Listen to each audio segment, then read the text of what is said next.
Eu sou a professora Adriana e vou apresentar para vocês a aula sobre membrana celular e transporte de substâncias através da membrana. Bom, antes de falarmos sobre o transporte de substância, é importante a gente entender o que é a membrana plasmática, tá? Na verdade, todas as células, seja ela procariótica ou eucariótica, falando que a célula procariótica ela não tem carioteca, ou seja, não tem uma membrana que envolve o material genético. Então, a membrana plasmática que nós estamos falando, ela está presente em todos os tipos de célula. A constituição dela, né, que nós vamos falar daqui a pouquinho, é formada por proteínas, fosfolipídios, e ela foi descoberta em 1972 por Singer e Nicholson. Ela também tem sinônimos que são membrana citoplasmática, membrana plasmática e plasmalema. Como eu disse, está presente em todos os tipos celulares, porém ela é visível apenas ao microscópio eletrônico, porque ela tem entre 10 a 20 nanômetros de espessura. Os componentes da membrana são fosfolipídios, formando uma bicamada, tem colesterol, né, que ele se movimenta de um lado para outro entre os fosfolipídios da membrana, conferindo maleabilidade a esta membrana. Tem proteínas periféricas, que não atravessam a membrana de um lado para outro, e elas também podem ser chamadas de proteínas permeases. Também temos as proteínas integrais, que atravessam a membrana e criam canais por onde ocorre a passagem de soluto. Soluto são substâncias, né, que vão atravessar a membrana, como, por exemplo, glicose, aminoácido, vitaminas, as próprias proteínas. E é isso que nós vamos falar, né? Como que essas substâncias atravessam a membrana da célula para que a célula faça o seu próprio metabolismo, fabricando novas substâncias para nós, como, por exemplo, ela pode fabricar anticorpos, novas proteínas, a própria membrana plasmática. Ela tem uma estrutura muito importante que está representada em azul nessa figura, que são chamados de glicoproteínas quando estão ligados à proteína, ou glicolipídios quando estão ligados aos lipídios, formando o glicocálice, que funciona como a digital da célula. Uma parte muito importante é que esse glicocálice ele é responsável por reconhecer tudo que pertence e não pertence ao nosso corpo. Então, no inglês, a gente chama de self e non-self, né? O que significa isso? Que essa proteína, né, ou seja, o glicocálice, ele vai ser responsável pela rejeição de transplantes, né? Por isso que doador e receptor tem que ser histocompatíveis. Significa que o glicocálice do doador e receptor tem que ser compatível para que não ocorra, né, a rejeição de órgãos nos casos de transplante. Bom, vendo aqui a constituição, então mostrando em azul está a proteína integral, que é aquela que atravessa, né, a membrana de um lado para outro, também denominadas de proteínas transmembranas. Em amarelinho está representado o colesterol, em verdinho está representado os glicolipídios, as proteínas periféricas também em azul, as glicoproteínas ligados ao glicocálice e os glicolipídios ligados, né, o glicocálice ligado ao lipídio. Também temos proteínas alfa-hélice, que são também proteínas integrais, temos proteínas de superfície, temos carboidratos e o que forma a dupla camada, né, são os fosfolipídios. A cabeça do lipídio é hidrofílica. O que significa? Que ela absorve água, ela aceita a água. Portanto, o que a cauda, né, do fosfolipídio, eles são hidrofóbicos. Significa que ele repele a água. Porém, moléculas pequenas e a água, né, como por exemplo o oxigênio, né, o gás carbônico, a própria água, atravessam a membrana através dos poros que existem nela. Bom, quais são as propriedades que temos na membrana? Ela apresenta uma permeabilidade seletiva, que significa que ela tem a capacidade de selecionar, né, o que pode e o que não pode adentrar a célula e o que também pode e não pode sair. Ela apresenta uma baixa tensão superficial, ou seja, devido à grande maleabilidade da membrana, que ela se movimenta, então ela tem baixa tensão superficial. O que seria essa tensão superficial? Por exemplo, quando nós temos o contato água-ar atmosférico, ele forma uma pequena camada que é chamada de tensão superficial, onde, né, por exemplo, alguns insetos conseguem andar sobre a água. Elas apresentam, a membrana plasmática também apresenta alta resistência elétrica devido à presença, né, dos fosfolipídios ou fosfolípides, que são péssimos condutores de eletricidade. Tem alta resistência mecânica por ter plasticidade e maleabilidade. Apresenta uma capacidade de regeneração, até certos limites a membrana consegue se reconstituir. Após isto, por exemplo, existem alguns tipos de vírus e bactérias que destroem a membrana plasmática, conseguem adentrar a célula e se reproduzir lá dentro. Ou seja, a consequência para nós seres humanos é, né, a doença, a presença e a instalação da doença. Ela apresenta também elasticidade por conta das moléculas de fosfolipídios e colesterol, que dá, né, à estrutura uma maleabilidade. Quando Singer e Nicholson descobriram, né, e estudaram a membrana plasmática, foi possível verificar que ela tinha o aspecto de um mosaico, por isso ela foi denominada de mosaico fluido ou modelo do mosaico fluido. Bom, falando agora do transporte de substâncias que ocorrem através da membrana plasmática. Quando nós estamos falando de transporte, nós temos que pensar o seguinte: nós nos alimentamos, né? Ou seja, ingerimos carboidratos, lipídios, proteínas, vitaminas, água, sais minerais, que vão passar por nosso sistema digestório, atravessar, né, o nosso sistema digestório, ser processado através do nosso metabolismo, vai ser absorvido pelo sangue e vai ser carregado para cada uma das nossas células, tá? Lembrando que cada uma das nossas células tem que receber a mesma quantidade de oxigênio, nutrientes, água, né, para ela estar em equilíbrio. E aí nós temos, né, alguns tipos de transporte. Então, o transporte dessas substâncias que acontece via sangue tem o transporte passivo, onde não vai ocorrer gasto de energia. Quando estamos falando de energia no sistema biológico, nós estamos falando de uma molécula que chama ATP, significa adenosina trifosfato. Apenas moléculas pequenas que vão conseguir atravessar a membrana da célula, por exemplo, o oxigênio, o gás carbônico, a própria água. E aí existem 3 tipos de transporte passivo, onde não há gasto de energia, onde nós chamamos de difusão simples, difusão facilitada e osmose. E nós vamos estudar a osmose em célula animal e célula vegetal também. Bom, a difusão simples é a passagem de soluto, que são partículas moleculares, que vão passar de um meio onde eu tenho mais concentração daquelas partículas para o meio onde temos menos concentração, que chamamos o meio mais concentrado de hipertônico e o meio menos concentrado em substâncias como hipotônico. O que significa quando nós estamos falando, né, de soluções, de soluto, ou seja, de meio hipertônico e hipotônico?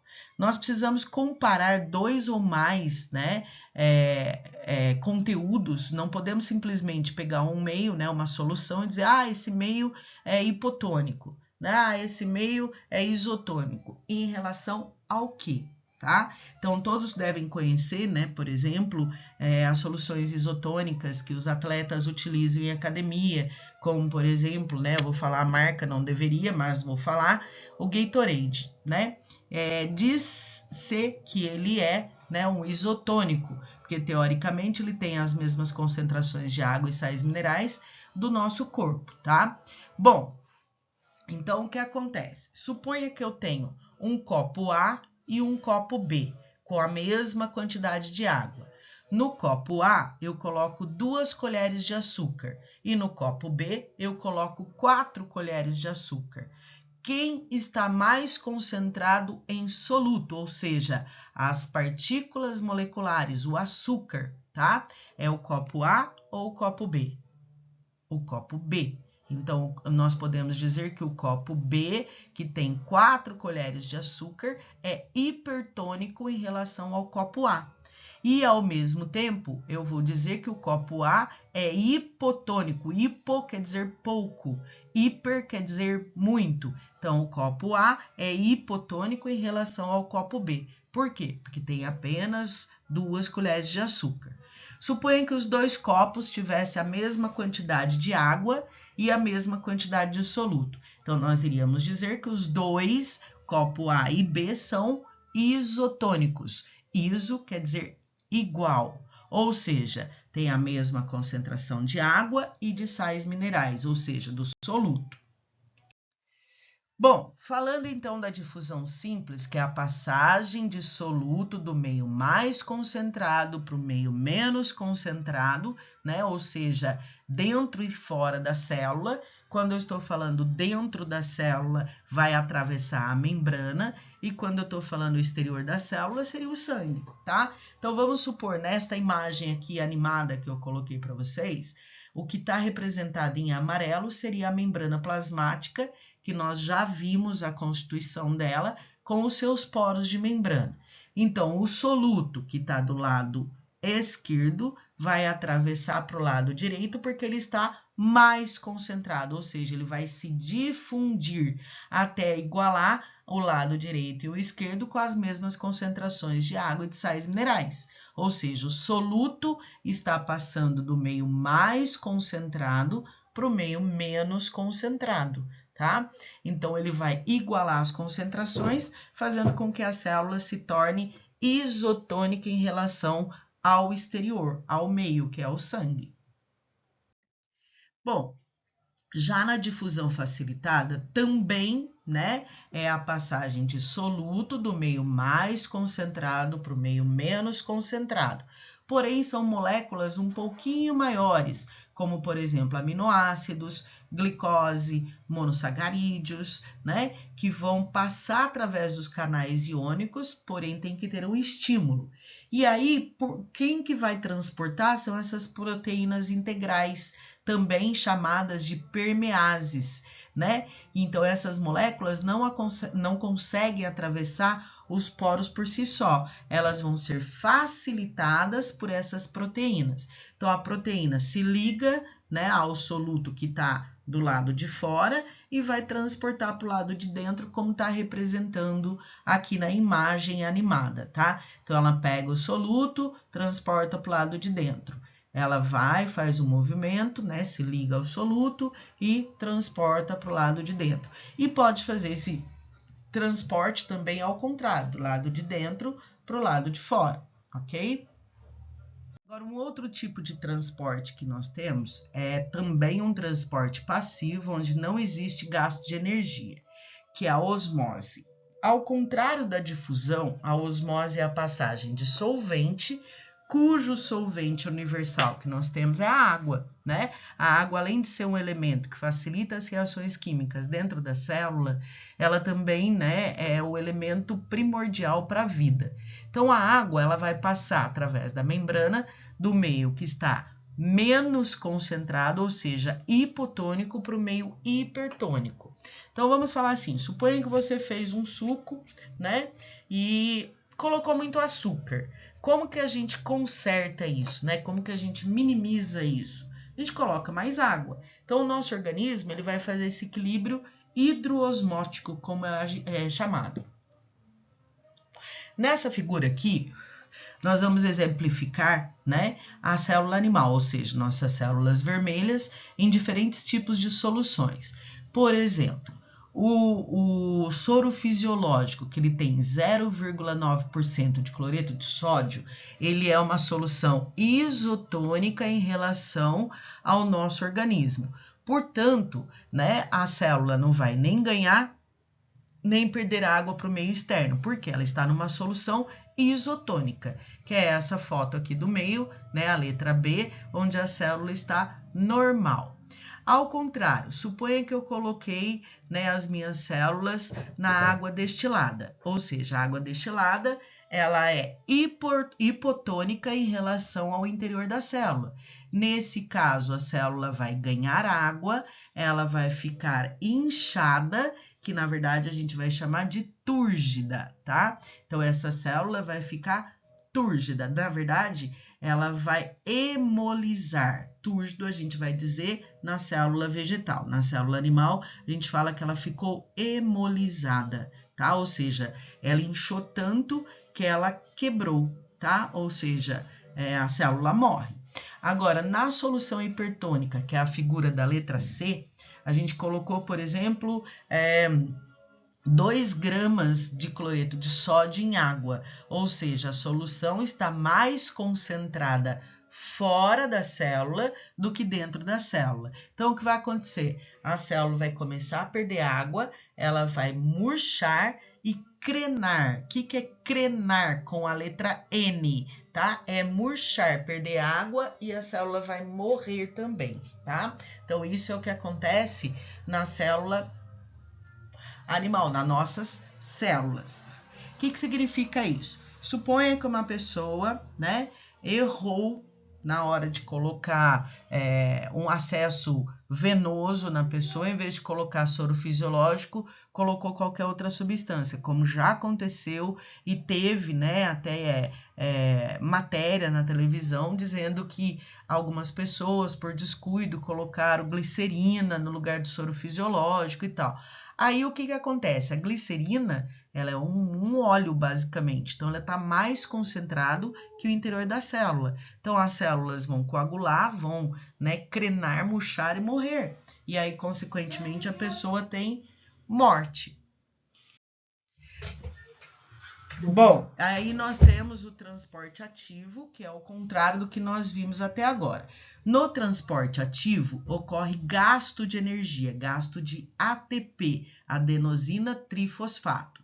Então, no transporte ativo, as moléculas vão contra um gradiente de concentração, por isso que a célula vai gastar energia, né, para fazer com que aquela substância atravesse a membrana. Então, como exemplo típico, nós temos a bomba de sódio e potássio. Então, o potássio, a concentração, né, que é esse símbolo de colchetes, é maior dentro da célula, enquanto a concentração de sódio é maior fora da célula. Então, o que a gente podia esperar? Que, como a concentração de potássio é maior fora, maior dentro, era mais fácil passar por difusão, né, até as concentrações se igualarem. Só que isso não acontece, porque para a célula bombear, né, o sódio e potássio em sentido contrário ao da difusão, ou seja, do meio hipotônico para o meio hipertônico. Então, vai ter um gasto de energia, é contra o gradiente de concentração, ou seja, é mais fácil nadar a favor da maré ou contra a maré. Se a gente nadar a favor da correnteza, a favor da maré, ou seja, nós não vamos gastar energia. Se fizermos o caminho inverso, haverá gasto de energia, né? Porque a cada 2 braçadas que a gente dá, a gente volta para trás, né? Então, aqui na célula, a cada 3 sódios que são enviados para fora da célula, 2 potássios são enviados para dentro, tá? Ou seja, o interior torna-se negativo devido ao déficit de carga positiva no interior da célula, tá? E, consequentemente, essa bomba de sódio e potássio acontece nos nossos rins para haver filtração, acontece no potencial de ação, né? Ou seja, nos estímulos dos nossos neurônios, tá? Bom, e como há gasto de energia, né, nesse transporte, também é contra um gradiente de concentração. E, além disso, nós temos o transporte em quantidade, que nós chamamos de endocitose. Endo é a entrada de partículas dentro da célula, tá? Então, endo, entrar, citos, célula. E esse sistema, né, de englobamento de partículas e micro-organismos para o interior da célula, a gente chama, né, na verdade, tem 2 processos, que é a fagocitose e a pinocitose. Na fagocitose, a célula vai englobar, ou seja, emitir pseudópodes, que são falsos pés, né? Que são expansões, na verdade, do próprio citoplasma da célula, e englobar partículas sólidas, como, por exemplo, bactérias, né? E outros tipos de micro-organismos que estão invadindo o nosso corpo a toda hora. E aí, esse englobamento, ele vai formar, né, o vacúolo alimentar, ou seja, a gente também chama de fagossomo. E aí a célula começa a liberar enzimas que vão digerir aquele micro-organismo que ela englobou, como está aqui na figura. Então, olha lá, uma partícula grande, né, uma bactéria, vamos dizer assim, ou mesmo uma ameba, né, se alimentando, que é um protozoário, os glóbulos brancos, né, que são os leucócitos do nosso organismo, que vai nos defender, né, que é do sistema imunológico. A célula emite esses pseudópodos, esses prolongamentos citoplasmáticos, engloba a partícula sólida, no caso, uma bactéria, né, como exemplo, aí forma um fagossomo. A célula começa a liberar enzimas e vão digerir, né, destruir essa bactéria. Óbvio que existem bactérias, vírus e outros micro-organismos que apresentam mecanismos de escape, né? Ou seja, conseguem enganar nosso sistema imunológico, se instalando, se multiplicando e, consequentemente, nos causando a doença. Bom, no caso da pinocitose, seriam partículas líquidas, né? Então, suponha que a partícula líquida, ela pesou aqui na membrana plasmática da célula. Ela vai formar um canal de pinocitose, né, que é uma invaginação de membrana, formando o pinossomo. Da mesma maneira, ela vai digerir essa partícula e, por fim, né, ela vai eliminar através do processo que é denominado exocitose, que ele vai então formar algumas bolsas citoplasmáticas, né?